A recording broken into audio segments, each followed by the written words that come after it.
Hello guys, स्वागत है आप सभी का हमारे यूट्यूब चैनल मिल्लत ई क्लासेस पर। मैं आपके साथ प्रीति कुमारी मैम डिस्कस करूंगी जनरल स्टडीज प्रैक्टिस क्वेश्चंस को लेकर के। चलिए तो स्टार्ट करते हैं गाइस। पहला प्रश्न मैंने यहाँ पर लिया है कि केंद्रीय जल शक्ति मंत्री के निर्वाचन क्षेत्र के बारे में मैंने पूछा है कि केंद्रीय जल शक्ति मंत्री का निर्वाचन क्षेत्र क्या है। जोधपुर यानी कि राजस्थान से, कोटा बूंदी यानी कि राजस्थान से, या फिर टीकमगढ़ यानी कि एमपी से आपका, या फिर पटना साहिब बिहार से। सही उत्तर क्या होगा? ऑप्शन बी बिल्कुल सही आंसर होगा। कोटा बूंदी राजस्थान से जो है यानी कि केंद्रीय जल शक्ति मंत्री हैं। चलिए आगे प्रश्न अगला है कि पुदुचेरी का राज्यपाल कौन है। तो पुदुचेरी के जो राज्यपाल है कौन है, यानी कि फारूक खान, किरण बेदी, या फिर अनिल बैजल, या फिर पी सतशिवम। तो सही आंसर क्या है, यानी कि किरण बेदी जो है पुदुचेरी की राज्यपाल है। आगे बात करती हूँ। चलिए अगला प्रश्न है यहाँ पर, दिल्ली की पहली मुख्यमंत्री कौन है। तो भाई दिल्ली की पहली मुख्यमंत्री कौन थी? चलिए यहाँ पर शीला दीक्षित, सुषमा स्वराज, मीनाक्षी लेखी, या फिर सुचेता कृपलानी। सो राइट आंसर होगा ऑप्शन बी, सुषमा स्वराज जो थी दिल्ली की पहली मुख्यमंत्री थी। आगे बात करती हूँ। अगला प्रश्न है कि पहला G20 शिखर सम्मेलन किस देश में हुआ था। पहला G20 शिखर सम्मेलन कहाँ पर हुआ था भी? सबसे पहले किस देश में? यूएसए में, जापान, अर्जेंटीना, सऊदी अरब। तो कहाँ पर हुआ था? सही आंसर है ऑप्शन ए, यानी कि यूएसए में सबसे पहला G20 शिखर सम्मेलन हुआ था। अच्छा, G20 शिखर सम्मेलन की बात करिए तो G20 का यानी कि इसकी स्थापना कब हुई थी? 26 सितंबर 1999 को इसकी स्थापना हुई थी। अच्छा, इसमें कितने कंट्री हैं टोटल? तो इसमें जो कुल सदस्य देश हैं यानी कि 20 हैं। जैसे आप देख सकते हैं, अर्जेंटीना है, ऑस्ट्रेलिया है, ब्राजील है, कनाडा है, चाइना है, फ्रांस है, एंड बहुत सारे एक्सेट्रा, इतने सारे देश हैं। आप इसको वीडियो को पॉज करके आप यहाँ पर इसको पढ़ सकते हैं, देख सकते हैं। चलिए आगे बात करती हूँ। यहाँ पर अगला प्रश्न है कि राष्ट्रीय विज्ञान दिवस कब मनाया जाता है। तो भाई राष्ट्रीय विज्ञान दिवस के बारे में मैंने पूछा है, कब मनाया जाता है? 13 फरवरी को, 24 फरवरी को, 27 फरवरी को, या 28 फरवरी को। सो राइट आंसर क्या है यहाँ पर? सही आंसर होगा यानी कि ऑप्शन 4 बिल्कुल सही आंसर होगा।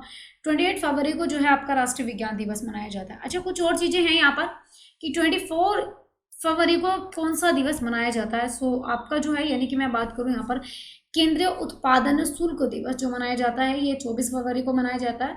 27 फरवरी को आपका विश्व एनजीओ दिवस मनाया जाता है, एंड 28 को जैसे अभी आपने पढ़ा राष्ट्रीय विज्ञान दिवस के रूप में मनाया जाता है। आगे बात करती हूँ, कौन सा सचिन तेंदुलकर के पहले टेस्ट मैच के लिए प्रतिद्वंदी टीम थी। तो भी कौन सी ऐसी टीम थी जो सचिन तेंदुलकर के पहले टेस्ट मैच के लिए जो है प्रतिद्वंदी टीम यानी कि थी? तो यहाँ पर से आंसर क्या होगा? पाकिस्तान 1989, या फिर आपका जो है यानी कि इंग्लैंड 1989, ऑस्ट्रेलिया 1989, या फिर साउथ अफ्रीका 1989। सो राइट आंसर क्या होगा यहाँ पर? सही आंसर होगा यानी कि ऑप्शन है पाकिस्तान 1989 जो है यानी कि ये सचिन तेंदुलकर के लिए जो पहले टेस्ट मैच के लिए प्रतिद्वंदी टीम थी। चलिए आगे मैं बात करती हूँ। तो यहाँ पर आप देख लेंगे ईयर एंड कब किसको अवार्ड मिला है, तो ये भी आप देख लेंगे वीडियो को पॉज करके।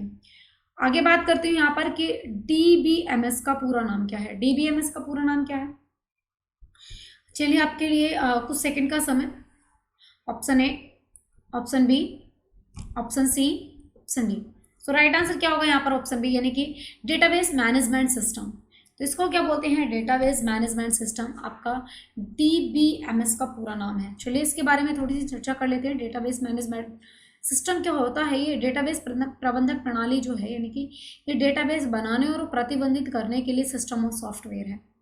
यह उपयोगकर्ताओं को उनकी आवश्यकताओं के अनुसार जो है अपना डेटा बेस बनाने की अनुमति भी देता है। चलिए आगे बात करती हूँ। अगला प्रश्न है कि भारतीय सिविल सेवा के पिता के रूप में किसे जाना जाता है।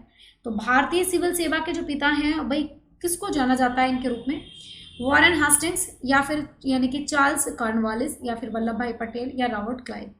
तो सही आंसर क्या है यहाँ पर? सही आंसर होगा ऑप्शन बी, बिल्कुल चार्ल्स कॉर्नवालिस जो है यानी कि ये भारतीय सिविल सेवा के पिता के रूप में इनको जाना जाता है। चलिए आगे बात करती हूँ यहाँ पर, यानी कि लॉर्ड कॉर्नवालिस को आमतौर पर भारत में सिविल सेवकों के जनक के रूप में जाना जाता है, और यहाँ पर 21 अप्रैल को राष्ट्रीय सिविल सेवा दिवस के रूप में भी मनाया जाता है।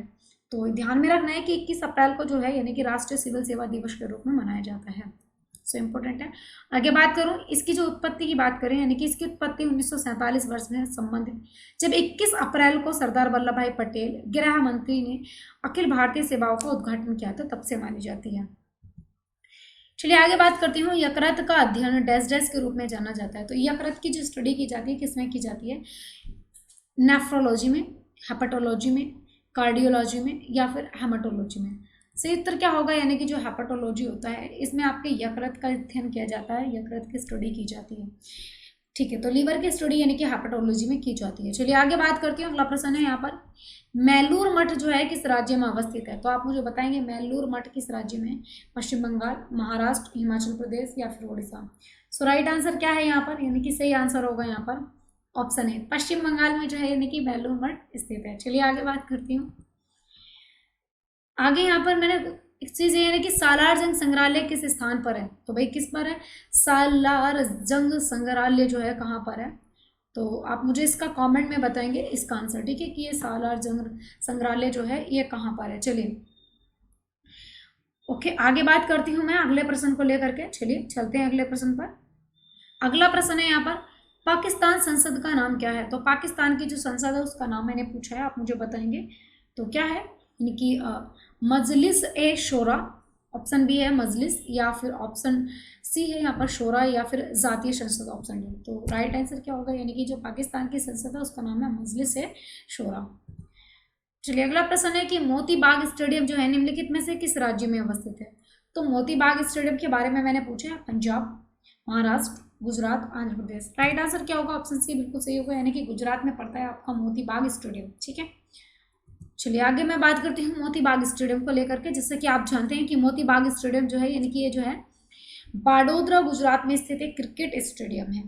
चलिए आगे बात करती हूँ। अगला प्रश्न है कि दादरी थर्मल पावर प्लांट निम्नलिखित में से किस राज्य में है?